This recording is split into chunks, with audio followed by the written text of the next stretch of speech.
Friends, there's one attack that stands above the others. This attack can literally be used to 3-star any base you want at Town Hall 13 because it is just that versatile. In this video, over the course of 4 attacks, we're going to be talking about how to make this work, what different things you need to focus on to make this attack work on any base, all right? In this very first one, we're going to be taking a look at the highest value targets that you're going to have to worry about if you're going to be successful with hybrid, all right? Number one is going to be this Town Hall, and right up there with that Town Hall, we've also got both scatter shots, all right? Those are hands down the most important objectives in a base, except for the objective that you have to take care of, and that's going to be killing that enemy CC because you just don't know what's going to come out of there, how much of a trouble that's going to present to your hogs and miners, so you have to kill the enemy CC with your queen charge. Aside from that, all right, on those high priority targets, and we'll include the eagle in there as well, it depends on what kind of siege machine you're going to use. Valhalla is going to be using a siege barracks right here, and he's just going to take down one. Actually, I guess he did take out 2 of those high priority targets. He took out the eagle artillery and 1 of the scatter shots, and because of that, he's only got 2 high priority targets left in this base. One of them is the Town Hall, which he ensured that pathing to with that siege barracks, and then we've only got 1 more remaining on the backside of those high priority targets, which is going to be a scatter shot. Now, the scatter shot could be a little bit of trouble because it's inside of an area where it's really difficult to get direct pathing into it. We're going to see how much trouble that is going to cause him, but notice he's using that heal nice and early. Those troops were pretty much full health. Most of the time, you don't want to do that, but when they're coming into range of a scatter shot, you got to heal often and heal early because if you wait too long, your troops are going to end up dead real quick. Here we go, watching the scatter shot.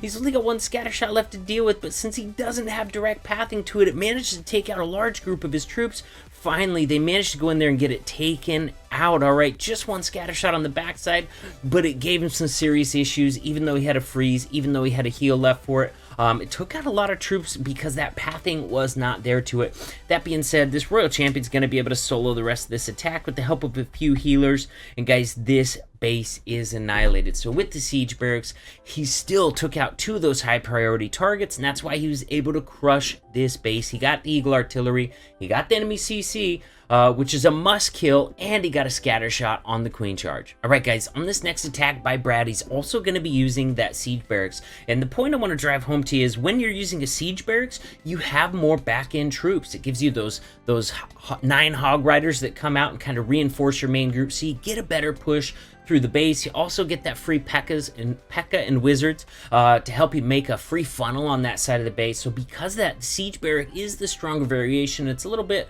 more, you're able to use it on more different types of bases with success because it is pretty dang powerful. So when you're using that siege barracks, you really only have to get 1 of those 4 high priority targets. In that, I'm not counting the CC. Remember, the CC is a must kill. After that, we got 2 scatter shots, the Town Hall and the eagle. Those are our 4 high priority targets, and Brad's going to show us that when you're using a siege barracks to help that funnel and help that backside, you really only have to queen charge 1 of those 4 high priority targets. And this one, he's only going to queen charge 1 of the scatter shots. In the base, he's still got the eagle, he's still got the scatter shot, and he's still got the Town Hall, which is quite a bit because he's getting the free funnel over here of the P.E.K.K.A.s and wizards. He's going to have 9 more hog riders than you would if he had used a Yeti bomb on this attack.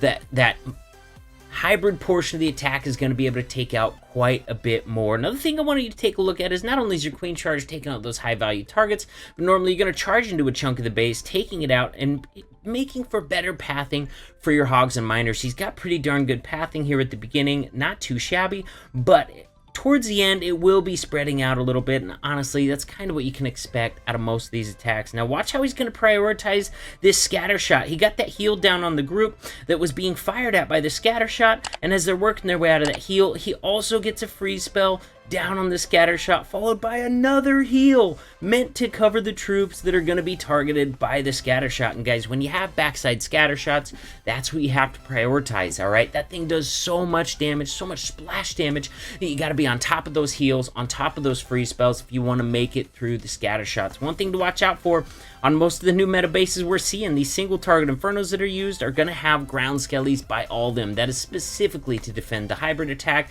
and specifically to defend and kill kill that Royal Champion at the end like we saw right here, because space builders know this is just the strongest, most versatile attack out there, is what people are trying to defend, and in spite of that, it's still the most versatile, most powerful attack strategy out there. Even though that Royal Champion went down to that Skelly Trap single Inferno combo, he's got more than enough miners to finish off the rest of this base, guys. Hang in there for the last one, because I'm going to show you this really can be used on any style of base.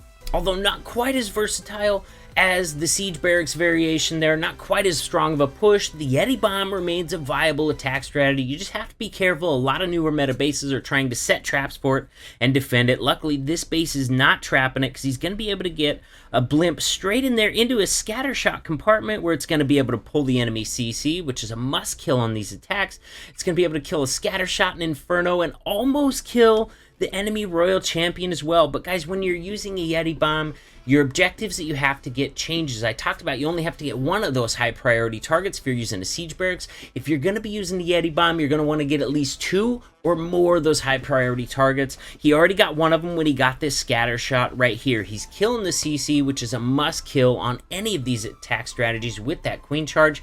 And look at the pathing that he's got going into the Town Hall. So once he kills that Town Hall, he will have gotten 2 of the 4 major objectives in the base down, and 2 of the biggest ones as well, with one of the scatter shots and the Town Hall. All right, I'm including the Eagle in those high priority targets, but make no mistake, the Town Hall and the scatter shots are more valuable than the Eagle artillery is. Okay, and look at this, with this Queen Charge, we've got the second one of those high value targets down. Now, even though he doesn't have more Max Hog Riders for the backside of this base, he's cutting in the other side of that funnel with the King, because remember, he doesn't have the Siege Barracks, P.E.K.K.A.s, and Wizards to help, so you gotta save the King for the funneling in that instance. Now he's got the rest of his miners and hogs moving in. Gonna be a nice push there, although if you're using that Siege Barracks, remember, you get 9 more Max Hogs with that push, so it ends up being a little stronger and being able to go a little bit further. I'd expect this Grand Warden ability to be used here in combination with killing that enemy Queen, and really it was meant to be popped there because he thought that scatter shot might be on his troops. Luckily for him, his King not only cut in the funnel,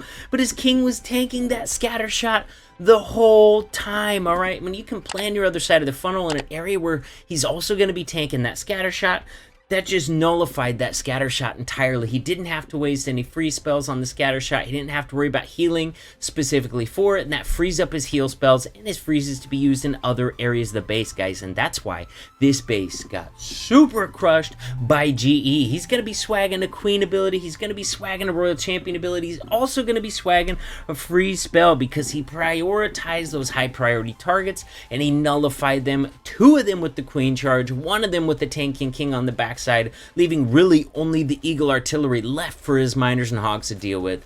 Brilliant attack. Speaking of GG, and really driving home the point I made earlier about how this attack really can be used to 3-star any single base in Town Hall 13. We have like a drastically different base design here. This is an anti-2-star base design with the Town Hall in the center, often known as a ring base or an anti-2-star base. You'll see this kind of stuff in Legends a lot, which is why this attack strategy for the smart folks is extremely popular in Legends. He's got a Siege Barracks selected right now, but that's going to be changing to a Yeti Bomb. All right, or, well, it doesn't even have to be Yetis. The key part inside the blimp is going to be the goblins. Watch what he does here. He's just Queen Charging a corner. He doesn't know whether she's going to go up or down, and it doesn't matter which direction she chooses. He's going to be nice and patient. He's going to kill that CC because, remember, we have to get that on all these attacks with that Queen Charge. And then he's just going to wait. He's going to wait for his Queen to pick a direction and start walking that way. Whichever way she picks, he's going to respond accordingly by dropping his King. If she walks down, he's going to drop his King over here. If she walks up, he's going to drop his King over here to cut in the other side of the funnel. Now, on this attack, you're going to want to put your hogs and your miners on the same side that your Queen goes to, and drop your King for funneling on the same side that your Queen goes to. The reason for that is, once those miners and hogs get in there, they're going to be tanking for her really well, but you're also going to have an opportunity to get a healer swap off of the Queen onto the hogs and miners. And when they have this much base to work through with only 2 heals and a Grand Warden ability, then having that healer swap can be really effective, healing up those hogs and miners, saving the need to use those heals often. Now, as soon as that Queen was tanking the scatter shot,